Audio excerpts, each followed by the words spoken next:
আপনার পেজে কি রিচ নেই, এঙ্গেজমেন্ট নেই, ফলোয়ার বাড়ছে না, ভিডিও আপলোড করতে করতে হতাশ হয়ে গিয়েছেন, তাহলে আপনি এই 6টি কাজ করুন। আপনার ভিডিওতে এঙ্গেজমেন্ট, ফলোয়ার রকেটের গতিতে কিন্তু বেড়ে যাবে। Just follow up. নাম্বার 1 হচ্ছে আপনার ভিডিওর এঙ্গেজমেন্ট কিন্তু বাড়াতে হবে। এখন এঙ্গেজমেন্ট কি আপনাদেরকে সংক্ষেপে একটু বলি। এঙ্গেজমেন্ট হচ্ছে, ধরুন আপনি যখন ভিডিওটি আপলোড করেছেন তখন 5 জন দেখলো বা 10 জন দেখলো, কিন্তু সেখানে প্রত্যেকেই কিন্তু আপনার ভিডিওটি 3 সেকেন্ড বা 5 সেকেন্ড দেখে কেটে দিয়েছে, অথবা তারা স্ক্রল করে অন্য ভিডিও দেখতেছে। এখন আপনার ভিডিও লেন্থ হচ্ছে ধরুন 5 মিনিট অথবা 3 মিনিট, ঠিক আছে? সেই ভিডিও যদি আপনার 5 জন বা 10 জন দর্শক, মানে যতজনের কাছে গিয়েছে আপনার ভিডিওটা, তারা যদি 3 সেকেন্ড 5 সেকেন্ড দেখে, তাই কিন্তু আপনার ভিডিওটি একেবারেই তলানিতে চলে যাবে। আপনার সেই ভিডিওটি কখনোই ভাইরাল হবে না, বেশি ভিউজ আসবে না, বেশি কিন্তু রিচ পাবে না। এখন আপনাকে যেটা করতে হবে, ভিডিওতে এঙ্গেজমেন্ট বাড়াতে হবে। এঙ্গেজমেন্ট বাড়ানোর জন্য আপনাকে যারা হচ্ছে কমেন্ট করবে, সেই কমেন্টগুলোর অবশ্যই আপনি রিপ্লাই দিবেন, ঠিক আছে? এবং আপনি এমন ভাবে ভিডিওটি তৈরি করবেন যাতে আপনার ভিডিওটা দর্শকরা যতজন দেখে, ম্যাক্সিমাম লোক যেন কমপক্ষে 1 মিনিট হলেও দেখে, ঠিক আছে? 5 মিনিট অথবা 3 মিনিটের আপনার সেই ভিডিওটা যদি যারা দেখেছে তারা প্রত্যেকে যদি 1 মিনিট করে দেখে এভারেজ, তাহলে হচ্ছে আপনার সেই ভিডিওটা এঙ্গেজমেন্ট কিন্তু পজিটিভ হয়ে গিয়েছে। ফেসবুক অ্যালগরিদম যেটা বুঝবে আপনার এই ভিডিওতে কিছু না কিছু রয়েছে, ভালো ইনফরমেশন রয়েছে, এ কারণে দর্শকরা 1 মিনিট হলেও দেখেছে, এটা এঙ্গেজমেন্ট বসে গিয়েছে এবং আপনার ভিডিওটা মুহূর্তে কিন্তু অধিক লোকের কাছে ফেসবুক বুস্ট করবে বা রিচ করবে, ঠিক আছে? তাহলে হচ্ছে আপনাকে যেটা করতে হবে, আপনার ভিডিওটা ভালোভাবে এডিট করতে হবে। আপনার যে ইনফরমেশন গুলো দিচ্ছেন ভিডিওতে, সেগুলো প্রপারলি দিবেন। যে বিষয়গুলো আপনি আলোচনা করেছেন সেগুলো আপনি কথার সাথে সাথে দেখিয়ে দেওয়ার চেষ্টা করবেন। তাহলে হচ্ছে এই ভিডিওটা বেশি এঙ্গেজ হবে, লোকে যত দেখবে তত বেশি ফেসবুক কিন্তু এটা রিচ করবে, এবং রিচ করলে আপনার সেটা থেকে ফলোয়ার, আপনার ভিউজ প্রচুর পরিমাণ চলে আসবে। নাম্বার 2 তে যেটা রয়েছে সেটা হচ্ছে আপনাকে লং ভিডিও চাইতে রিলস ভিডিও বেশি আপলোড করতে হবে। ফেসবুকে যখনই শর্টস ক্যাটাগরিটা চলে এসেছে, তখন থেকে কিন্তু এই যে শর্ট বা রিলসটা কিন্তু বেশি তারা রিচ করে থাকে, এবং ফেসবুক অ্যালগরিদম এটাই বোঝাচ্ছে যে, বা ফেসবুক যে নিয়ম রয়েছে সেখানে বলতেছে যে কি আপনারা লং ভিডিও থেকে শর্ট ভিডিও বেশি আপলোড করুন। এই ভিডিওগুলো ফেসবুক বেশি পরিমাণ বুস্ট করে থাকে বা রিচ করে থাকে। ওকে, এখন আপনাকে সপ্তাহ ভাগ করতে হবে। ধরুন আপনি এক সপ্তাহে যদি 5টা 6টা বা 4টা রিলস যদি আপনি আপলোড করেন, তাইলে কিন্তু আপনার এই রিলস ভিডিওগুলো একটা পজিটিভ সিগন্যাল পাঠাবে। কেননা আপনি এক সপ্তাহের মধ্যে যেই রিলস ভিডিওগুলো আপলোড করেছেন, 3টি বা 4টি বা 5টি, এগুলো হচ্ছে অ্যালগরিদমে সেট করা রয়েছে যে একটা পেজ থেকে যদি 3টা 4টা বা 5টা যদি রিলস ভিডিও আপলোড করা হয়, তাইলে হচ্ছে এটা ঠিক রয়েছে। তো এ কারণে হচ্ছে আপনাকে লং ভিডিও থেকে রিলস ভিডিওতে বেশি ফোকাস দিতে হবে। আপনি সপ্তাহে 4টা পারেন, 5টা পারেন, 6টা পারেন, রিলস ভিডিও আপনি আপলোড করুন, তাইলে হচ্ছে আপনি অধিক পরিমাণে রিচ, ফলোয়ার পেতে পারেন।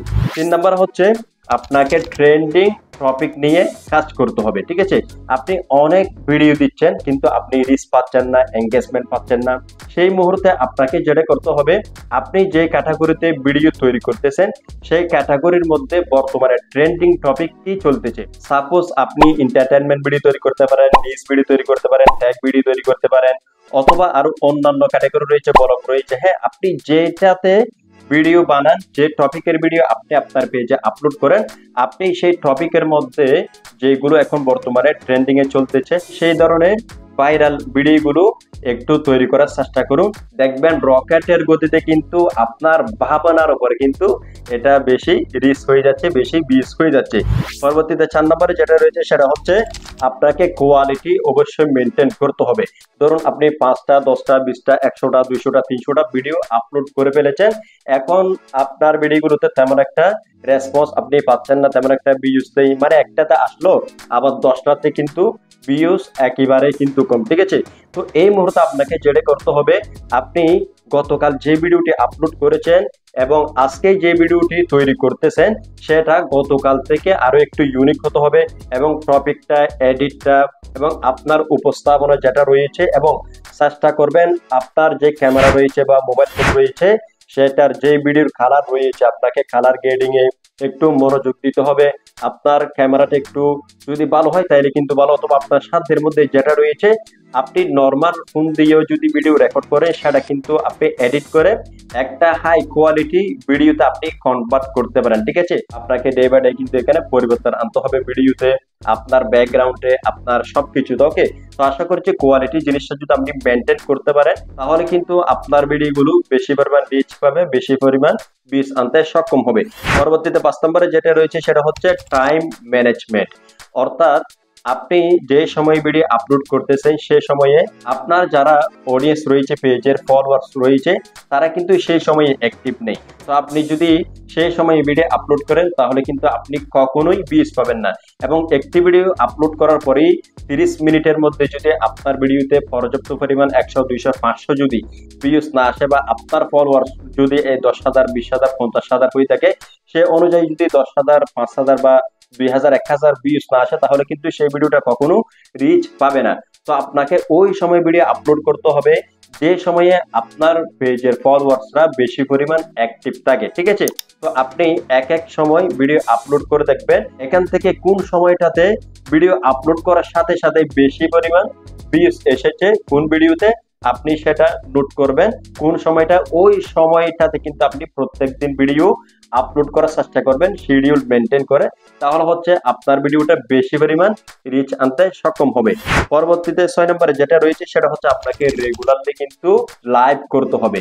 অনেকেই কিন্তু লাইভ করেছেন, অনেক দিন হয়েছে, বাট লাইভ কিন্তু আপনার পেজ বা আপনার ভিডিওতে রিচ আনার জন্য, ভিউজ আনার জন্য, ফলোয়ার্স আনার জন্য কিন্তু অনেক বেশি গুরুত্বপূর্ণ। ঠিক আছে, তো আপনাকে কিন্তু প্রতিদিন লাইভ করতে বলছি না, আপনি 2 দিন পর, 3 দিন পর অথবা সপ্তাহে একটা হলেও লাইভ করুন এবং লাইভটা আপনি সমসাময়িক কোনো বিষয় নিয়ে করবেন যাতে লাইভটাতে আপনার দর্শকদের মনোযোগ আকর্ষণ থাকে এবং এটাতে যেন তারা এনগেজ হয়, এটা কিন্তু আপনাকে খেয়াল রাখতে হবে। এবং লাইভ কিন্তু একটা পেজের বা ভিডিওর অনেক বেশি গুরুত্ব এনে দেয়। আপনি যখন একটা লাইভ করবেন, এই লাইভটা শেষে আপনি যখনই ঘন্টা খানেক পর ভিডিও আপলোড করবেন তখন দেখবেন আপনার সেই ভিডিওতে অনেক বেশি ভিউজ আনতে বা রিচ আনতে সক্ষম হচ্ছে। সো আশা করছি আপনারা সবকিছু সহজে বুঝতে পেরেছেন। যদি আজকের এই ভিডিওটি আপনাদের কাছে ভালো লেগে থাকে তাহলে ভিডিওতে অবশ্যই একটি লাইক করে দিবেন, চ্যানেলটিকে অবশ্যই সাবস্ক্রাইব করে রাখবেন। দেখা হচ্ছে পরবর্তী নতুন কোনো ভিডিওতে। আল্লাহ হাফেজ।